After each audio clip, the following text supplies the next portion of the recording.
The future. We're closer to Cleopatra's life than Cleopatra was to the building of the Great Pyramids. That's insane. We think of like dinosaurs all at the same time, but we're closer to the Tyrannosaurus being alive than the Tyrannosaurus was to the Stegosaurus being alive. Whoa. Yeah, man.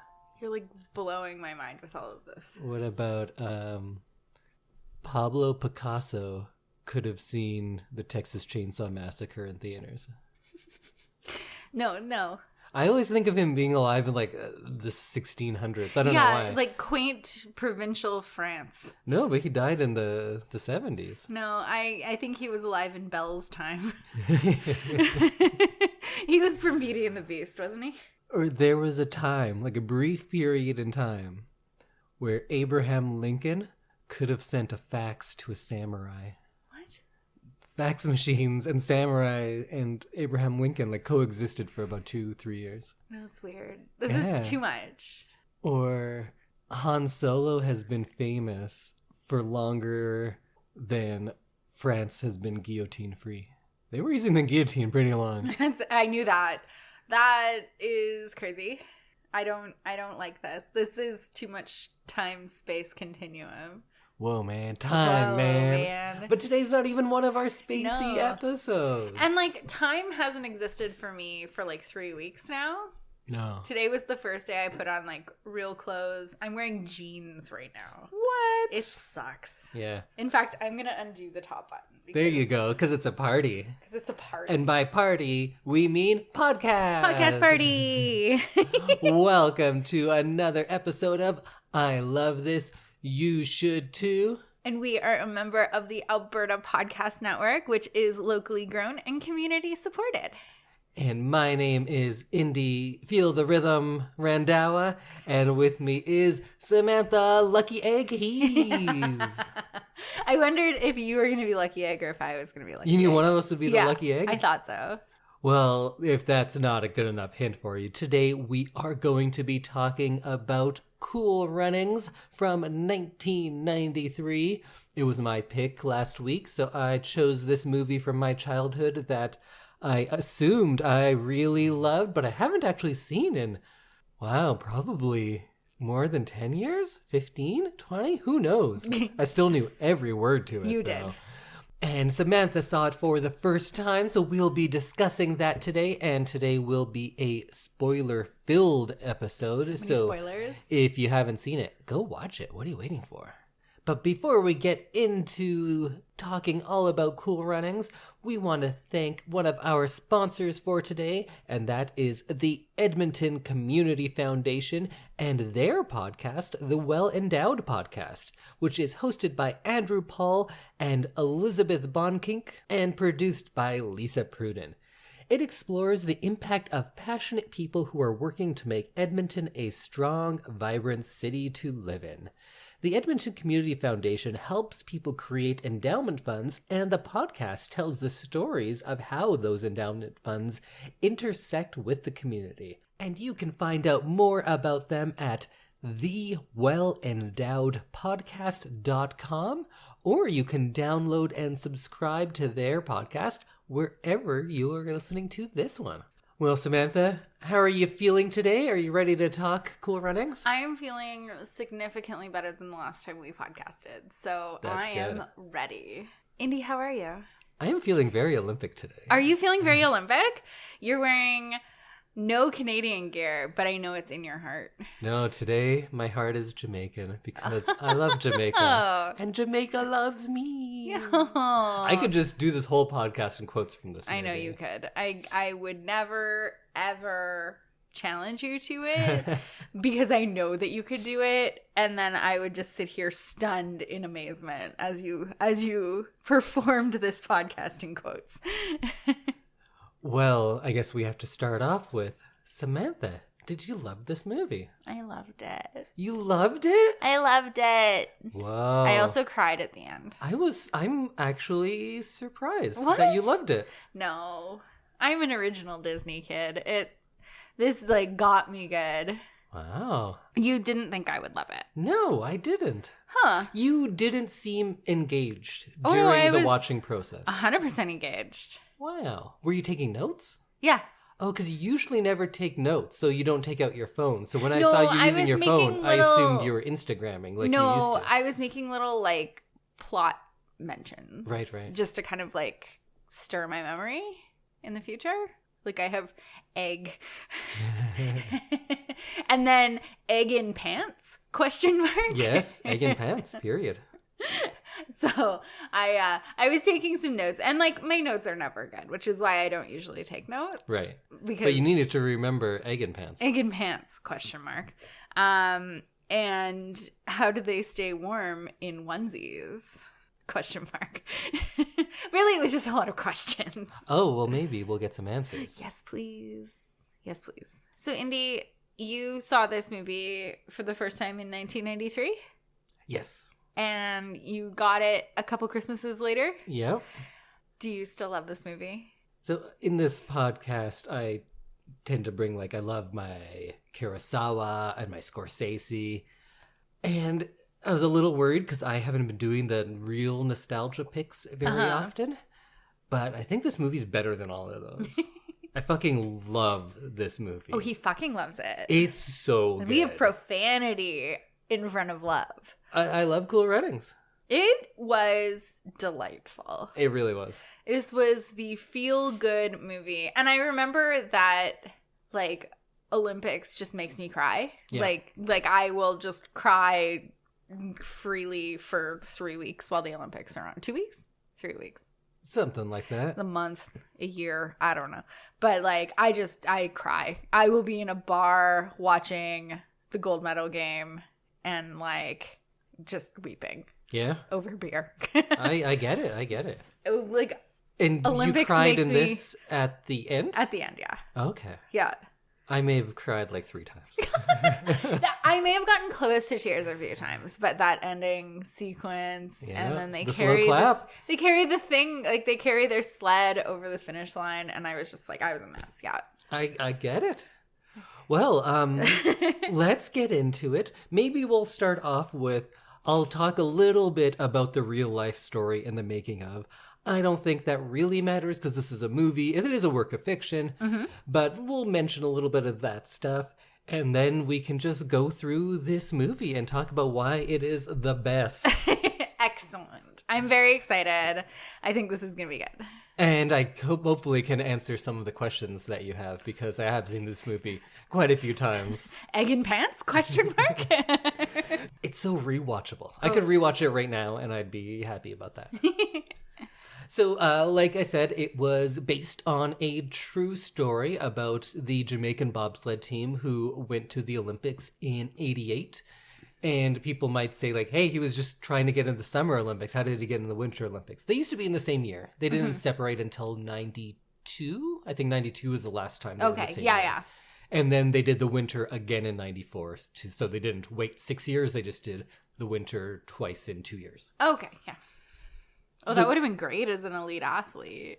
Because you don't have to wait 4 years and stay in shape Yeah. and do your, like, training and get ready for the Olympics. You, like, cut that time in half. Yeah. So the team did compete in the 4-man bobsled and has gone back in many years since. I believe they went back the next year in the 4-man and the 2, but they've gone a few times since, and there is still an Olympic bobsledding program in Jamaica. The real driver, whose name, this is all off the top of my head, I believe is Dudley Stokes. Okay. And he is now the president of that organization, the Jamaican Bobsled Organization, whatever they're called. Wow.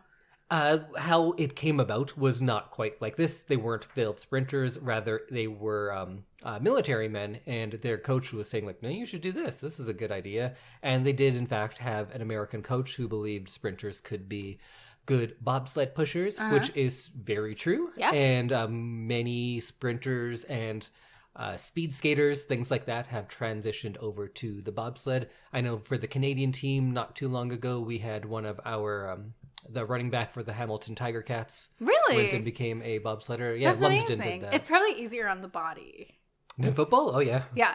Yeah, until Like, you crash. than most sports. Until Yes. you crash, yes. Yeah. But, like, it doesn't involve quite as much physical decimation. Yeah.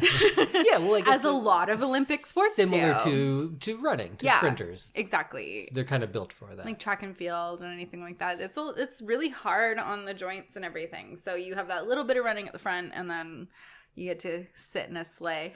Yeah. Two of the guys really don't do a whole lot. Yeah. They're mostly working on leaning. Yeah. But the driver does most of it, and the brakeman, I guess, does some. Yeah, I guess. So that part is real, that this team did exist. That's about it.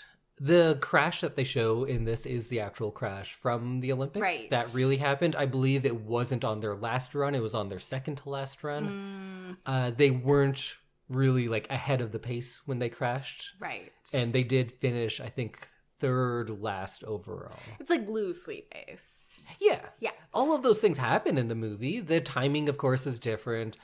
One thing that is quite true, when they crashed, they stayed in, they were like, all shook up, of course. I remember I can't remember who it was, but one of the bobsledders said, because he was one of the middle guys, didn't realize that they had crashed until he smelled the burning from his helmet because of all the friction. Because when you're in the middle, you're so down. And you're like... And there's like a lot of G-force all the time. So and you're going up the sidewall. Yeah, and he's also not the most upside experienced down, guy.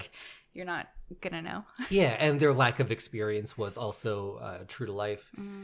And at the end, when they crashed, they did receive an actual slow clap, and the claps built. And although they did not pick up and carry their sled because it's like 600 pounds and they're on ice, and that's a bad idea, they did push it to the finish line. And I'm gonna cry like right now. One of the members did say that he had felt like a failure when they crashed, but by the time they got to the finish line with the applause and pushing the sled, that he did not feel like a failure, and they felt that they had accomplished something. Oh, that's nice. So the spirit of it, I know a lot of people just go like, well, this part's not true, this part's not true. No, but that's There's not no the one named point. Sanka Coffee, which is true, which is not true, that there is no one named that, of course. But I feel like the heart of the story is there. Yeah. And a lot of the specifics are there as well. As for the making of this movie, it went through a lot of different iterations. The first draft was a very serious story, and it was more about people who desperately wanted to leave the island and get out of the life that they had there. And it was much more serious. That switched in many drafts. The one that we see was actually written by this guy on a heroin binge. Like, he was real fucked up, and wrote Cool Runnings. Yeah. Okay. Lots of people were approached, like Denzel Washington and Eddie Murphy. They turned it down. Wasn't enough money because it's not a huge budget. John Candy got a hold of the script and agreed to take much less money to do it, and he himself championed it. It was going to be a straight-to-video, much lower budget, but he was like, no, we have something here. This is something very special, and took the script around to people himself, trying to get it made. Oh, that's amazing. Tupac Shakur auditioned to be in it. Really? Eric LaSalle, Cuba Gooding Jr., but of course we got the four guys that we got. I think it's better that they're not like... Yeah, I liked it that they were like kind of not, their names not to me, nobodies, but at the time, pretty much. Yeah. Malik Yoba hadn't been in anything. Leon didn't really do much until the years following. Rawle Lewis, I believe, is Junior Bevan's name, and he was a script guy. He wasn't there. He's a Trinidadian. Yeah, Trinidadian, and he was there to coach with accents. Oh. Then he read, and they're like, yeah, that works. And they put him in. And I feel like his inexperience works because of who his character is. Yeah. He's kind of a shy, meek guy, so that works. Yeah. Dougie Doug was kind of a up-and-coming stand-up comedian, and that was pretty much all he was known for. So John Candy was the big name. Right. It would have been weird to see, like, Cuba Gooding Jr. Of course, he wasn't much at the time either. Tupac or, like, any of those guys. Like, I like that these aren't guys that you, like, instantly know. Yeah. And Malik Yoba, I think this was his first, like, real studio movie. And then after this, he went on and did New York Undercover, which I loved. And I think he was in a show that you like because he was in Designated Survivor. Oh, yeah. New York Undercover, also great soundtrack for any of you who are into mid-90s hip-hop. He's got quite the acting resume now. Started with Cool He's Runnings. in Empire, which is like a big show. He was in Designated Survivor.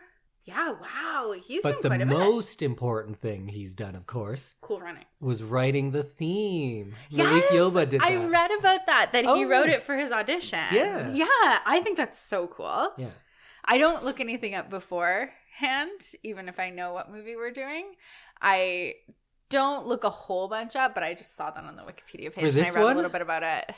As you can see on my notes, I just say making of.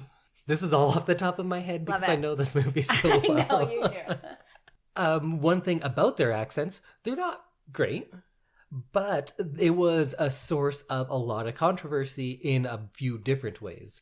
So the making of this movie kind of mirrored the movie itself in some unintended ways, as is the case when you have Black people coming into a white world, whether it is filmmaking or bobsledding. So the Disney people, apparently they spent time doing like proper accents. Right. Disney people did not like it. They're like, no one's going to understand what you're saying. Right. So they brought in some people to teach them a different accent, and they went with Trinidadian instead because Sebastian the Crab has more of a Trinidad accent, and they wanted them to sound like Sebastian. Oh my god! So that's what Rawle D Lewis was doing there. I think so, but he like actually is from Trinidad, and Dougie Doug's dad is Jamaican, and I think one of Leon's parents is Jamaican as well. So they were working on them properly, but then were told not to do that and do this other thing instead. But what you get at least isn't like super caricature-y.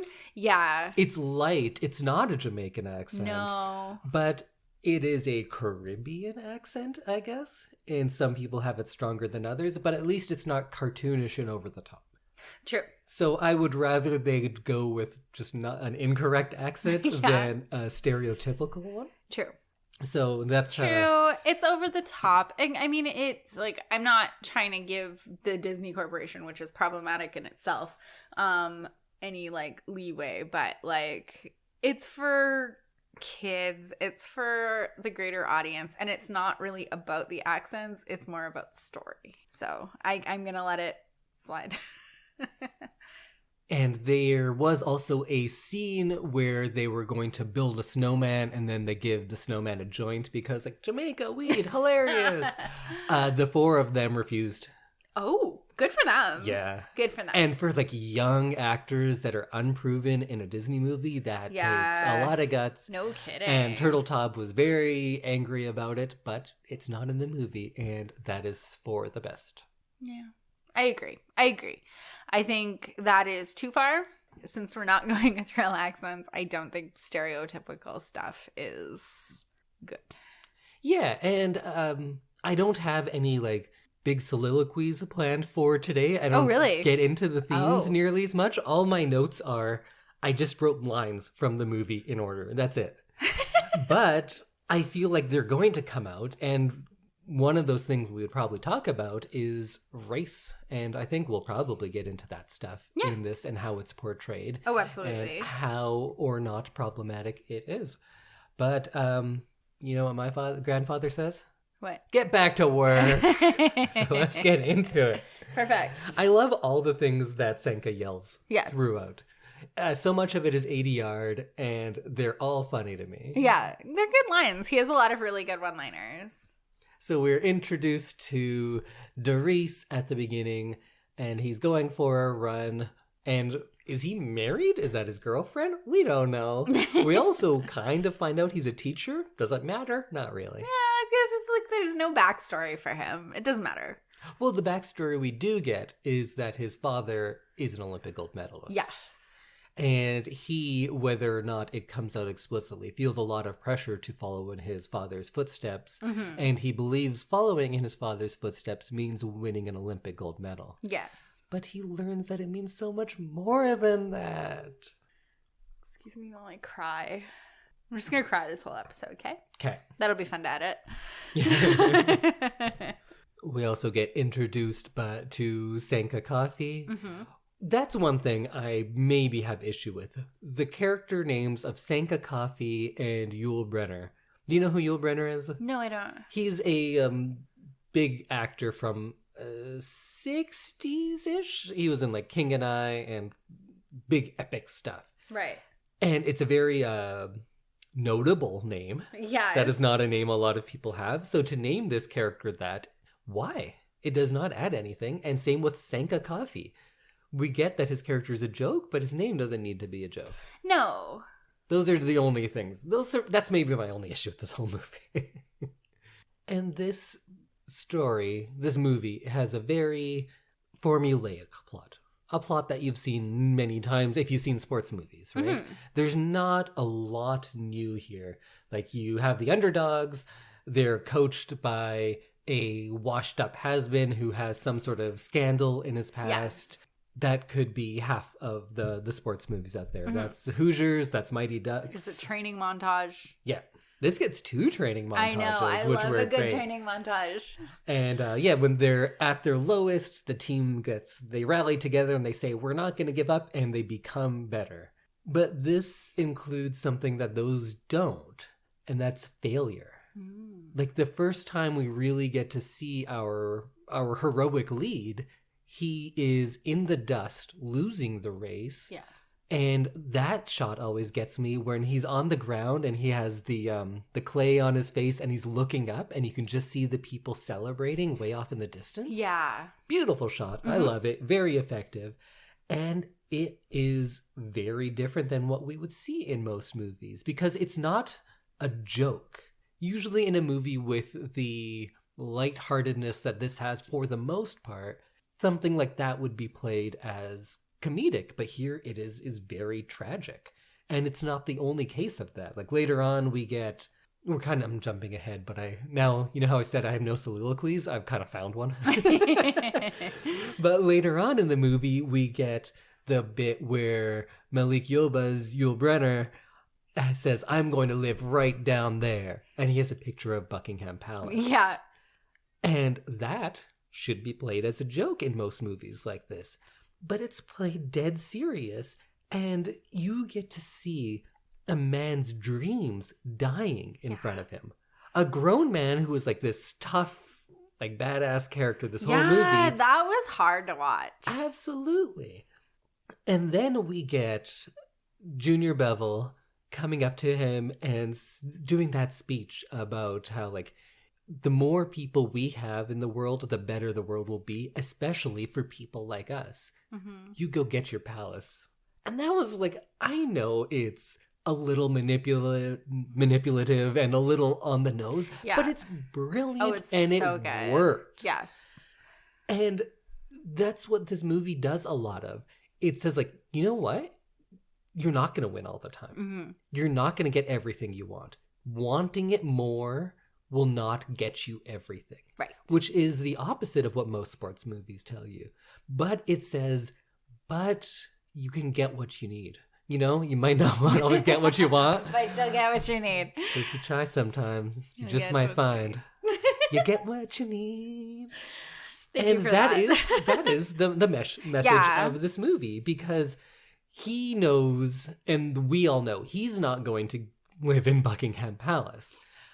But we believe that a man like this, who is driven, will find success. Yeah. And having Junior, who's been his kind of enemy for much of this movie, sit him down and like prop him up like that. Be like, hey, Yeah. we're going to do this. I liked that. There were some really touching moments in the movies, like when Yul Brynner comes over and is like, we're not, like, we may be on the same team, but we're not teammates. But I don't. Yeah. Like, and I was like, yeah, I like, from coaching, I know those kids who then you get them to a certain point and then all of a sudden they're like best friends with everybody. So it rang true in a lot of ways. Yeah, the teamwork part of this, I think, is just as effective as a lot of those sports movies where it's all these different people. How will they ever work together? Here, they're not all so different. They're not going out of their way to be like, these people would never be together if it weren't for this. But they do each have very distinct motivations, believable, grounded motivations, and they're all kind of experts in their own way, which is not something we often see. Like, we often see people who are the outcasts. Yes. And in this movie, they're playing it both ways, which I think is pretty effective. Yeah. Because they're all three of them are Olympic level sprinters. Yes. To begin with. They're winners. Yeah. And Sanka is, in his own mind at least, the greatest pushcart champion in all of Jamaica. Yeah, in a lot of like sports movies like this, you got like the four misfits from the team that aren't good, and suddenly they become like Olympic level athletes with some training montages. One good training montage and you're an Olympic athlete. True. So took two for them, so it's a little more realistic. Exactly. So it was nice. Like, it's interesting to see that they are like Olympic level athletes already, because they're in the Olympic trials. They're competing in their sport, trying to be the best and trying to go to the Olympics. And it's interesting to see them fail at that and then come back and find a new way to go to the Olympics. Yeah, because here I think it's an even better and more well-rounded story than just having someone coming from nothing and achieving greatness. Yeah. They had greatness, were humbled, had to start over again, and then had to get there again. Yes. Which is kind of like what I was saying earlier about the failures in this movie. It makes it a little more real world, even though it is this big feel-good story. Yes. And they kind of achieved that greatness together. They had only failed separately, and then they achieve it. And of course, it's not what you would normally achieve, because even when we were talking last week, you're like, oh yeah, they're going to win though. And then they don't. Yeah. But they win. They win. But they don't. In but a they different do. way. Yeah. And that's something that, like, as a coach, you talk to your athletes about. Like, you know what? You have to figure out what your winning is, and it's not always the trophy. There you go. Sometimes it's hitting your routine perfectly and you just don't have the points and you don't win, but you did the best you could. There's my coach moment for the... And that's kind of echoed right after the race when he goes and says, like, oh, we have to do a re-race. It wasn't fair. And the head of the organization says, it rarely is, my boy. It rarely is. Yes. And another, like, hard lesson in this kids movie. Yeah. Because you just kind of had to, you know what? Things aren't going to be fair. No. And you better live with that. Yeah. And this movie has a surprisingly dark overall message about, things aren't going to work out for you. Yeah. But it's delivered in this package of this uplifting sports movie that you're fine with that. Yeah. You're happy. You're thrilled with that. Yeah. And I love the message of, like, winning isn't everything. And what's your, like, goal? What's your win? Yeah. And I love that. That's so good. So then Doris wants to go, and he learns about Irving Blitzer, who was the coach who wanted to make his dad a bobsled driver. And he says, oh, well, this is my ticket. I'm going to go to the Olympics, because he has his blinders on. He wants that Olympic gold medal, and that's it. So he sees that this is going to be his way there.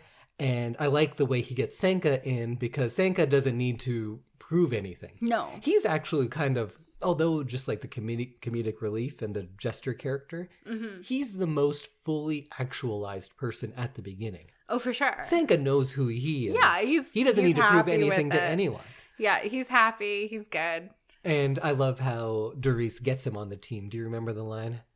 No. So all you have to do is say, Sanka, you're my best friend. Oh, yeah. We've been through a whole heap together, and I really, really need you. And then, of course, Doris says, and we've been through a whole lot together. Heap. Sorry, man. Whole heap together. And I really, really need you. Aww. And that's all. That's Sanka's reasoning. And you know what? That's enough. He's helping his best friend. Loved their friendship.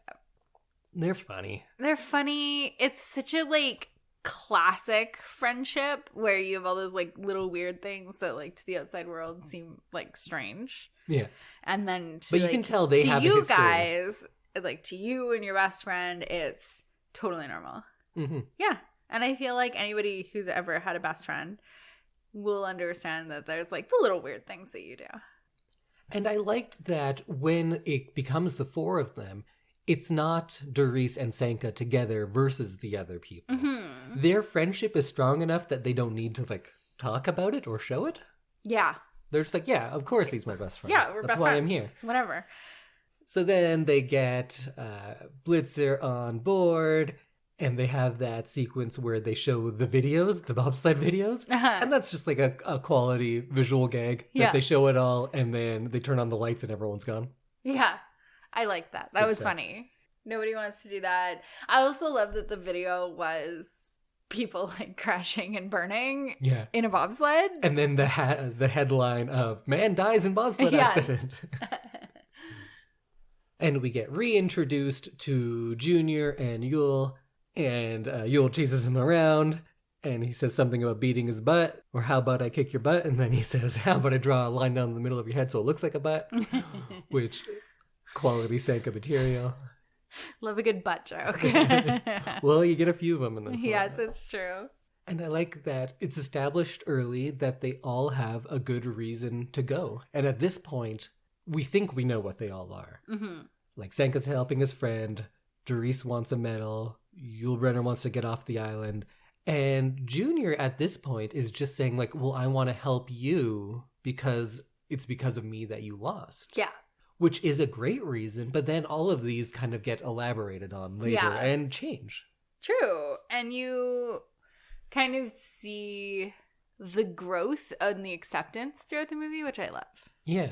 Like, they at the beginning, they're very, like, closed and they're doing it for themselves. And if this were your average feel-good movie, you Mhm. wouldn't need that change. No. And it would be a fun movie without it. Oh, for but sure. that's what makes it, like, That's that's what why makes I it- love it. That's why it's great. Sports gold. And we get the bit about how Doris should be the driver, even though Sanka is a Yeah. pushcart driver. And the line about, do you dig where I'm coming from? That whole bit, I say that quite often if I know what I'm talking about. Yeah. It's like, and we get our first training montage, which is a lot of fun, Montage. with them going down the hill in their kind of football equipment and the modified pushcart or whatever it Yes. is. With the wheels on the bottom. Yeah. I like love the idea that they trained in Jamaica for a snow and ice event. That is true, and that is still true. Never having seen snow before. Yeah. That is It's amazing. amazing to me. And I love that. And that is such a like testament to Olympic athletes because you can't always be on the correct course. That would be Right. prohibitively expensive in a lot of sports. And so you have to do the best you can with what you have. And sometimes that is sand and a hill in Jamaica. Yeah.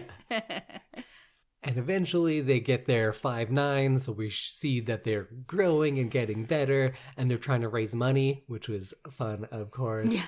And when they go to ask people for sponsorship, they all have the same desk, and it's clearly the same Yeah, office with yeah. just like a different plant in it. But whatever, it's a Different little configuration of Yeah. office. The kissing booth, that was a fun one. Mhm. When Doris's girlfriend or wife or whoever comes Whoever, in. yeah. What was your favorite way to raise money? I think the kissing booth was my favorite. And then, Singing on the street? yeah. Do And you remember how the song goes? No. I bet you're going to sing it for me, though. Oh, I was hoping you to ask, how did it go? And I How was did like, it go? How did it go? It went like this. I like that joke too. Like, so how did your singing go? How did it go? How did it go? It went like this. Enough people say you never can believe it. Sanka, just funny. It's so good. And they get the money from Junior because he sells his car. Yeah. That was nice. Because I he liked wants that. you to have it. You mean us. Yeah. No, I like that. And I liked Junior because he's clearly been very sheltered with his parents and they're the rich ones on the island, right? Mhm. So they clearly he didn't mix a lot with the other people on the island. Yeah. And so it was really nice to see him kind of come out of his shell. Yes, yeah. And I think that this whole experience for him was like life-changing. And I love that because and we'll get what you need in a sports movie. Absolutely. We'll get into that later, but you can tell because at this point, it seems like the only reason he is going is because he feels guilt for costing Doris his chance. Right. But then we learn it is more than that. Yeah, and I love when he stands up to his dad. Yeah. Because that's another thing that you get in sports movies. Standing up to your dad? Yeah. Oh. Okay, maybe like dance or cheerleading movies I'm thinking of. Sure. But there's always that dad who doesn't know That's true, what their son is doing or daughter is doing and has this other grand plan for them. And then they find out because like you can't travel to a foreign country. No, Dad, I want to dance. Exactly. I'm not going to be an accountant like you. Yes, that is true. That happens a lot. And I feel like maybe it's just or like acting my genre. movies, or if they're a stand-up comedian, or an artist, or a musician. I want you to be a doctor, Yeah. son, so that you never have to want for anything like I did. And like I love when Junior says, "Didn't you work as hard as you did so your children would have an easier life?" And this is my life. Like I love that idea of like this is what I'm choosing to do with my life because you worked really hard for me so that I could choose what I wanted to do with my life. And then that's always such a catch-22. Then they go to Calgary. Yay, Calgary. And for people out there who aren't familiar, that scene when they open the door and it's that blizzard. Yes. Yeah, that's how it looks. That is true. Not all the time, but that is how our life personally has been for the last month or so. It's actually been much colder than that. It has been rough here. It's been 30 below the at ice 35. crystals and just that like wind hitting you as you exit a building and not being able to breathe in, that is 100% true. So people who may not be familiar, when you have big blowing snow like in that, you think that's the coldest. That's actually better. Because if there's snowflakes in the air, it has to be warm enough for snow. Yes. It can be too cold for snow, at which point the moisture in the air freezes and there's just hanging ice in the crystals. air. And of course, to us, we're like, yeah, of course, I see that all the time. It happens. But I think a lot of our listeners would be like, wait, what? The air freezes? Yeah, the air freezes. It gets too cold for snow here. Yeah. And we are 3 hours, 2.5 hours north of Calgary. Yes. So we actually get colder than Calgary most winters. Yeah. And we've been in kind of a polar vortex this last month, so the entire province has been very cold. But usually Calgary is 10 degrees at least warmer than Edmonton. Something like that. But yeah, it gets so cold that it cannot physically snow. Yeah. Which is crazy. And I like when I think about it that way, I'm like, why do we live here? I ask myself that this a is lot. terrible. And this cold weather leads to a great sight gag where Sanka goes and puts on all of the clothing he owns, including the bag, which is just I think good that's physical hilarious. comedy. And some of the clothing that these guys wear is like popular now. Yeah, it's weird that we're old enough that things from our childhood have come back. And I didn't get it when my parents would say like, oh yeah, we wore that as a kid. And I was like, no, you didn't. We're original. Wow, it's weird to see people wearing like the shitty 90s clothes. There was some like purple tracksuits happening in that. I had a stretch in elementary where I wore purple tracksuits as a dance kid. Oh, we all did. And like I remember purple, teal. Yeah. Were, like the two. Purple and teal. Yeah. And like white. And they were various tracksuit patterns. And oh my God. Yeah. It was like the coolest thing you could have. And then I had one of those. Now, like Junior wears a like alpine kind of printed fleece, and I said to you, I'm like, I want that sweater now. Yeah. Like I would be very cool if I own that now. And like North Face makes similar fleeces, and I'm not sure what brand he was wearing, but like they are like $200. Like they are expensive. And I'm like, man, some thrift store has that fleece in it, and I wish I could find it. Some good outfits on this one. Some awesome outfits. So then they go to the bobsled hill for the first time, and we have the classic moment where it's silence as everyone turns and looks at them. And Yul Brynner says, like, we're different. People are always afraid of what's different. the entering the like arena or competition space or whatever, that whole feeling of everyone going silent is such a like relatable thing. Yeah. Like I feel that, and you know, as like someone who's competed, it's like, oh, like you get like a chill. Wait, where would you get that? Oh, at cheer. Why? In like Edmonton, if you go to provincials or like cities, like teams, like everyone knows the teams. And there's like sometimes, you know, like an expectation and you feel that and people stop and look at you. Oh, I don't think that's what's going on here. No? No, they're not like in awe of the Jamaicans. They're like, hey, look, black people. Oh, okay. Because I know what this feels like. I'm sorry. And I think that's more because like Yul Brynner says, we're different. People are always afraid of what's different. True. And I like, even when I saw this when I was like 8 or whatever, was the only non-white person on my hockey team. I was the only non-white person at my school. And no, you know what? There was one black kid and one Chinese kid. I exaggerate. Whoa. in the school. On the Diversity. hockey team, it's like in my league probably. I was always like the only not white person. Huh. And this movie, now that I like really think about it, that line of like people are always afraid of what's different and how they're treated, that's how like my first understanding of what racism was. Like I was always like told to go to countries that I'm not from, and like when you're 6 you don't really get it. Yeah. It's like, I'm not from there, what are you guys talking about? Yeah. And like people say things about the color of your skin a lot, but this movie, because I guess we'll get into it eventually, but it doesn't outright say that this is racism. But it is a kids movie. So you could make the argument that, like, I'm not going to make an argument and say, like, oh, kids aren't ready to hear about it. Because if you're ready to experience it, you're ready to learn about it. Yeah, we should be teaching kids about racism their entire life. But I'm not going to make the argument that this should be more direct for kids to understand. I saw it as a kid who was experiencing racism, and I got it. And it did it in a way for me to understand. Right. And I think because it's not specifically American, because American racism is usually what we see, and that's very systemic in a uniquely American way. Right. This is much simpler, and as someone who's like traveled a lot in Europe and stuff, the racism there often is as simple as like, you're a different color, I don't like it. It doesn't have the same baggage as it does in the United States and Canada, because there is a very different history.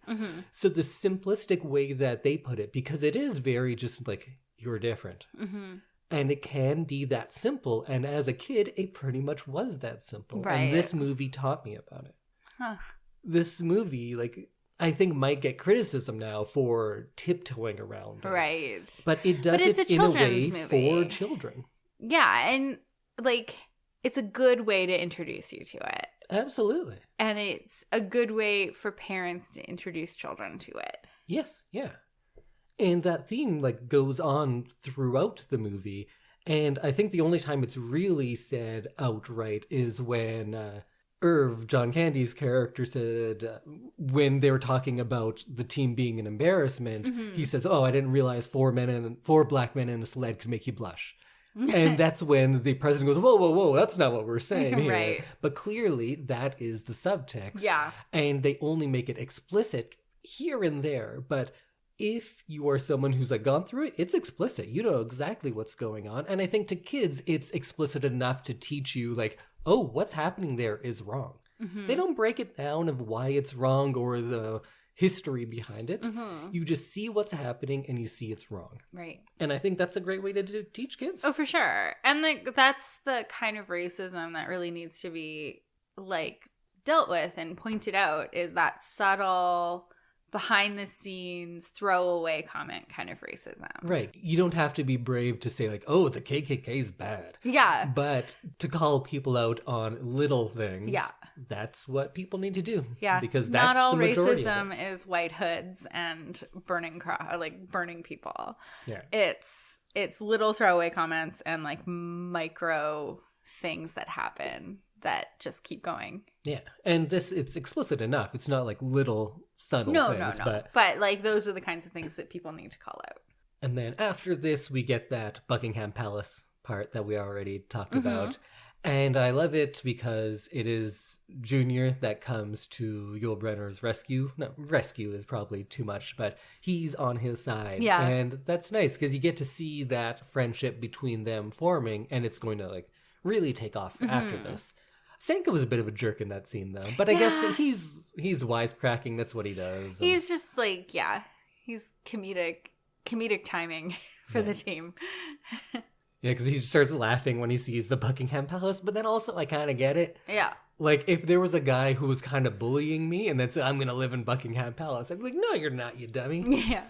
And Doris stays home when they all go out to party, and that's a fun scene, because first we get to see Sanka line dancing, and I like that he switches hats with that lady. Yeah, that was cute. That made me think of, like, I've gone to rodeos as an adult in small town Alberta. That's where I get, like, the silence and everyone turns and stares. And you're just like, ooh. Hey. But I liked Sanka line dancing. That was a lot of fun. Pretty sure that bar is still in Calgary. I can't remember what it's called. All you Calgarians, let us know. Yeah. And we get Josef Gruhl, the East German, kind of bullying Junior. And that's when we get the big speech with Yul Brynner pumping up Junior with the I see pride, I see power. Yeah. Which is, again, a great message. Because this team in this movie could easily have been like, hey, look at these Jamaicans. They can't do anything right. That could have been a movie very easily. Mm-hmm. And you get that a little bit with Sanka because he's a joke. He's a jester character. Mm-hmm. But I never feel that the movie is laughing at them. Mm-hmm. Because he can't go out in the cold. Yeah, I get it. It's freezing. It's Nobody awful. can. Nobody makes wants sense that. to me. Oh, they can't bobsled well. Yeah, they just learned. They're becoming masters before our eyes. Yeah. I never feel the movie makes the joke at the expense of them, which I think a lot of lesser movies would do. And that's only more solidified in this speech because it is about their pride and their power. Yeah. And we get that more towards the end because Doris has the bit about not being as confident in who he is. Mm-hmm. And all of these people, one after another, are gaining confidence in themselves. Like, Yul Brynner finds out he's not going to live in Buckingham Palace, but then he gets the pep talk about, but you are great and you will do something great. Not that, but something. Yeah. And here, Junior, that's not your thing, but there is something here for you. Yeah. And then in the speech that Yul Brynner gives to Junior, he's felt that he's not enough. Mm. And at this point, we just think it's because he's fallen in the race, and then this East German guy is, like, picking on him. Right. But later on, we find out that he's just living in his father's shadow and is just doing anything he can to get out from under it. Right. And Yul Brynner's speech is the thing that gives him that pride and that power in who he is, and knowing that who he is enough, and who he is not, maybe not a sprinter, maybe not a bobsledder, but it's not his father, and he is enough as he is. Yes. And that's a great message. I love that. That was so good.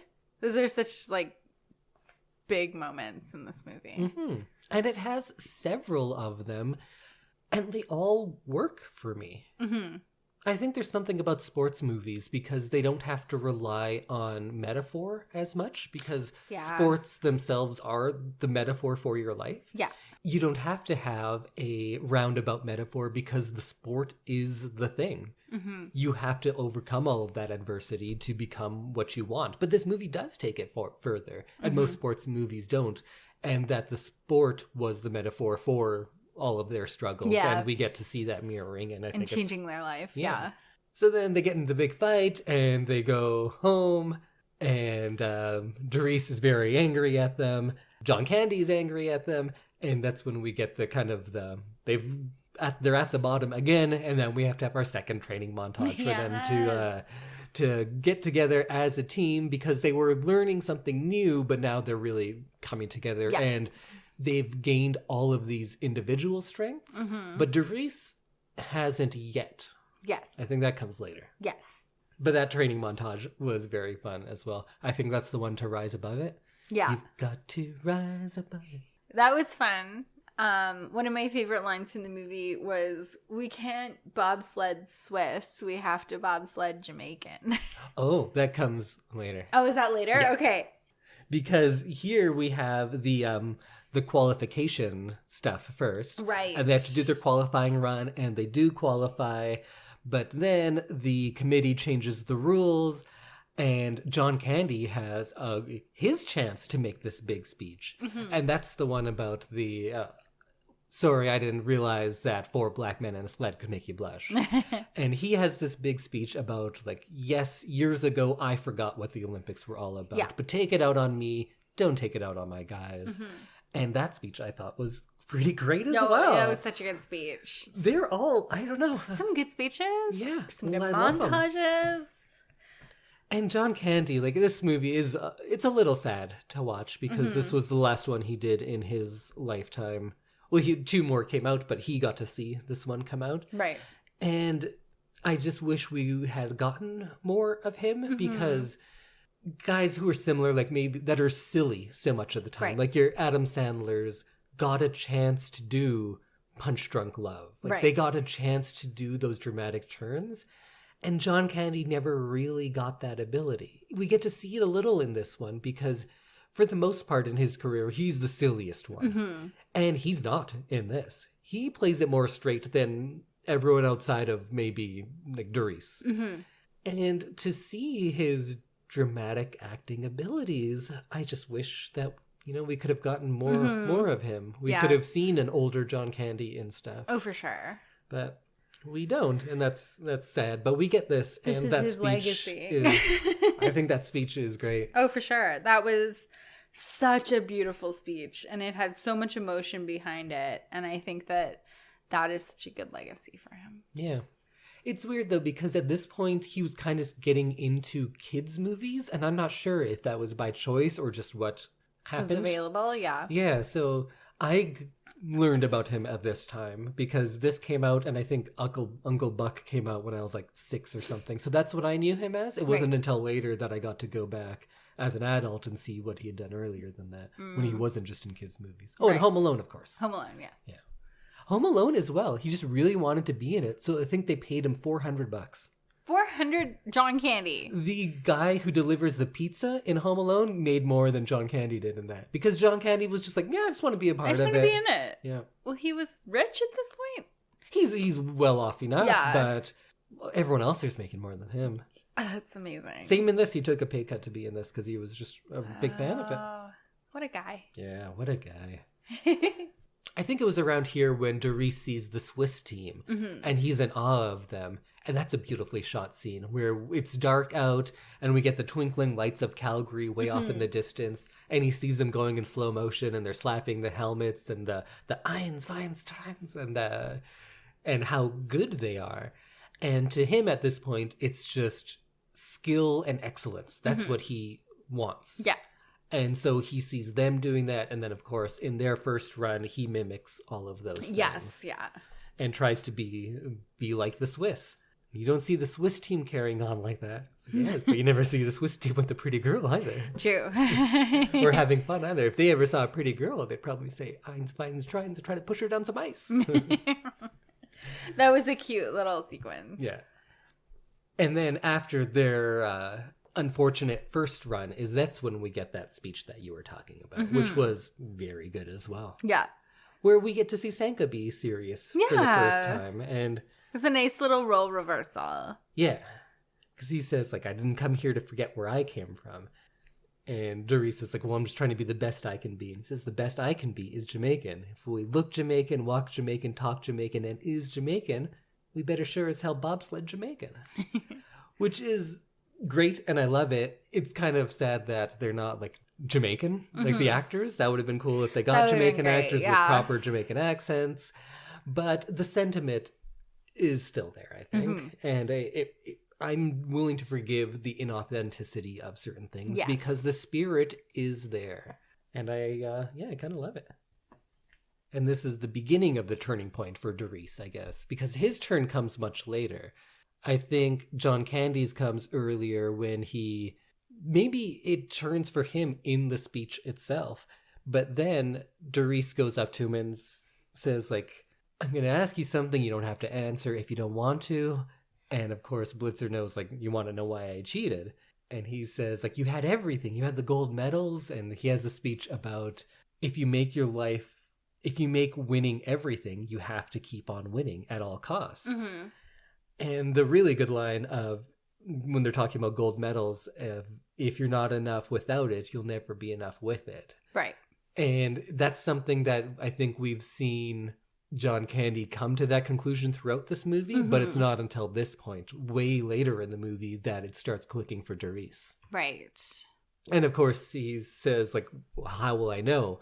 When you cross that finish line, you'll know. Mm-hmm. And that's setting us up very deliberately, but still, in my mind, very effectively for that finish line. Yeah, so watching that scene where they are kind of on their side and no one's moving in the sled. Oh, yeah, so this is their final run when they crash, and that is real footage from the crash. Yeah, and no one's moving their head, and I'm like, they're dead. Yeah. Like, I miscalled this one. Oh, yeah, so how did that feel for you? Were you surprised? Because you thought they would probably win. I assumed that they would win just because it was like a Disney movie. Yeah. And like a sports movie, and usually they're winners or they learn some kind of big lesson. So the outcome was that they learned a big lesson and they weren't winners, but they did the best that they could and they came out, champions in their own mind. Mm. So that wasn't like a letdown for me, but it was just kind of different from how I thought the movie would go. It's shocking, though. It is shocking. Because we're not programmed for that. Because we've seen this type of movie many times, and they always win, right? Exactly. So it was interesting to see that, like, differentiation from, like, a classic sports movie where the underdog becomes the champion and you win. And so it was shocking, but at the same time, you feel those emotions as they're happening to the athletes. Yeah. And you really like hold your breath as they're sliding down the ice sideways and hitting their heads on the ice, and they're trying to get out of the sleigh and trying to like right the sleigh upright, and the emergency people are running towards them, and like you really feel all those moments, and they did such a good job of like making it feel so real. Yeah, and perhaps the surprise is what helps make it so much more emotional and effective emotionally, because you're kind of caught off guard. Yeah. And you can't really prepare yourself because you're like, oh, here's where they win, and now I'm going to be all happy and I'll cry happy tears. But then it twists on you. Yes. And you're kind of reeling. And then the slow clap and them coming out into the crowd and everything. And yeah, when the emergency people part and you see them carrying the sled. Yeah. Beautiful. Oh, so cliche. I such forgive a good all shot. of it. No, like, and the clichéness, you know what? Sometimes you need that in a sports movie. When it's done well, it works. And if it works, it doesn't matter if it's cliche or not. Who cares? And at the end, when Doris hugs Irv and he thanks him, and I love that Irv's only line is, no, thank you. Yeah. Because normally, like, we've come across movies like this a lot, and you're like, you should, all of you diehard fans out there, be saying like, hey, a ragtag team of black people who were brought to the top by like a white leader. Indy, why aren't you going to complain about the white savior? Because Doris saves Irv. Yes. It is not the other way around. No. He has the knowledge. Yeah. But they do it as a team, a foursome. Yeah. And they prop up each other in those speeches that we talked about. Even Sanka props up Doris.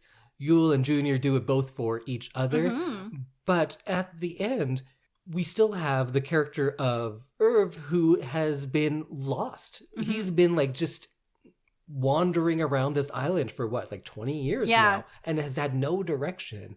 It's Doris's passion, Doris's commitment to excellence, and in the end, his like willingness to learn, and that's what Irv has lost over all this time, and Doris gave it back to him. Doris is the one who saves Irv Blitzer. So good. And just that line of, no, thank you, that got me more than most of the things. Oh, for sure. And the scene of the four of them carrying this sled across to finish, I think it's like 24th out of 26 or something like that. That goes back into those themes of failure that we had throughout the movie. And here they're acknowledging this loss, but it's like the ultimate cap on all of those little bits that they were placing throughout the movie that they have failed. Yeah. And yes, you child watching this movie, you will fail. You're probably never going to the Olympics. You're probably never winning. But if you look for those little internal victories, you will win. Exactly. And because, like Irv said, you'll know once you cross that finish line. They've lost, but there's no doubt in anyone's mind when Doris walks across that he feels like a winner and he finally gets it. Yeah. It's not until the very end. Like all of the other characters have had their turn already, but Doris doesn't really get it until he walks to the end. Yeah. And we can just feel he's victorious. Exactly. And that's such an important thing to learn as like an athlete or as a coach or just as a human being, is like you have to find your wins in places other than like medals. Yeah. Or placing high or, you know, being the best. Sometimes there are wins other than that. And those are the kinds of things that you have to like grab onto to have a nice life. Well, I don't know what more we can say about the movie, so I think we'll end it there. And since the Winter Olympics are going on right around when this comes out, go out, watch them. I love Olympics. Yeah. You know what I've gotten into the last few Olympics are the Paralympics. Oh, yeah. So I know a lot of people, there's certain events you like. Like I, of course, am going to watch all of the hockey and I won't say a word the entire time because it is like life or death to me. But a lot of the times, the fun thing about the Olympics is just watching things you never would see and be like, how about that? Yeah. I loved it. Most recently with Summer Olympics, I watched a lot of those Paralympic ones and there's so many unique sports and you're like, wait, what's going on here? That's amazing. He's doing a bike with his hands. Let's see how this goes. And like I guess it's a Winter Olympic sport, but like sledge hockey. Sledge hockey's and fun. Like some of those wheelchair sports and some of the like blind sports where they really do a good job of like equalizing the competition. Because of course disabilities are different for everybody. So some people may be like classified as blind, but you still may have some sight. Yeah. You may lack depth perception. There's certain ones where then you have to wear like a blockers on your eyes. So some people who are not 100% blind have to wear blockers. And I think that is so cool that we're like equaling the playing field in such an unequal kind of condition. Is blindness is like this huge range of different kinds of disability, and this is so cool to see Paralympics. Like you train and you do this and you're all the same on the playing field. And there's lots of the same event in different classes depending on what the disability is, so those are really fun. But there's just so many unique sports, and I think that's the draw for a lot of us in the Olympics. It's just like, hey, I've never seen this before, so you watch it. And there's so many fun ones in the Paralympics. Exactly. So check those out as well. They're usually the week after the Olympics. Yes. And I love Olympics because I love to get into like really random sports that I like don't know or hear or care about for the rest of like the 4 years between Olympics. Oh, I wonder if the Jamaicans have a bobsled team this year. Oh, I don't know. We're recording this beforehand, so I haven't even looked. Are you going to be more interested in the bobsled after watching this? Oh, I love bobsled just like regularly. And so I don't know how I didn't see this movie and how I like didn't know this entire story from the beginning. Because I do a lot of like Wikipedia and like Google during the Olympics just to like see if anything exciting happened in those sports. And I don't know how I missed this one. So even though it's a Disney movie and I should have just known. Yeah. Well, now you all know too. Cool Runnings is the best. I agree. Is this a rare double love? This is a rare double love. Nice. Love, love. I feel like we should like high five. The second sponsor of our podcast is Alberta Treasury Branch and their podcast, The Future of Podcast, hosted by Todd Hirsch, ATB Financial's Vice President and Chief Economist. The Future of Podcast has launched its third season by connecting with industry leaders to uncover what's on the horizon for the things that mean the most to you. The Future of Podcast promises to give you insights to help navigate what is often an uncertain future. Explore how our economy and communities can not only brace for change, but embrace the opportunity it creates. Subscribe to The Future of on the Apple Podcasts and Google Play, Spotify, and wherever you're listening to our podcast. And connect with them at atb.com/futureof. And you can check us out on all of those, of course. Rate and review and subscribe. We always forget to tell people to do that. Yes, please do those things. Yeah, it matters. One I'll read episode them is not enough. and I'll be happy. Yeah. And you can see us back here next week, where we will each have a thing of the week, something that we're interested in. And Samantha will let us know what we're watching for the big watch after that. And we're starting February next week. So we will be doing romantic picks. Are we? I am. Oh, well, last time in February that I remember is you were like, oh, romantic, Gone with the Wind. And then after that travesty, I had to see like, no, February, Black History Month. Sure, we can do Black History Month. So we will see you back next week when I reveal what movie we will be watching for the first February pick.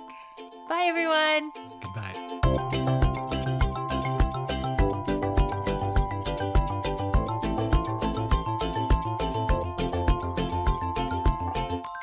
We should have been like, and until next time, feel the rhythm, feel the rhyme, give it up. It's podcast time. I love this. You should too.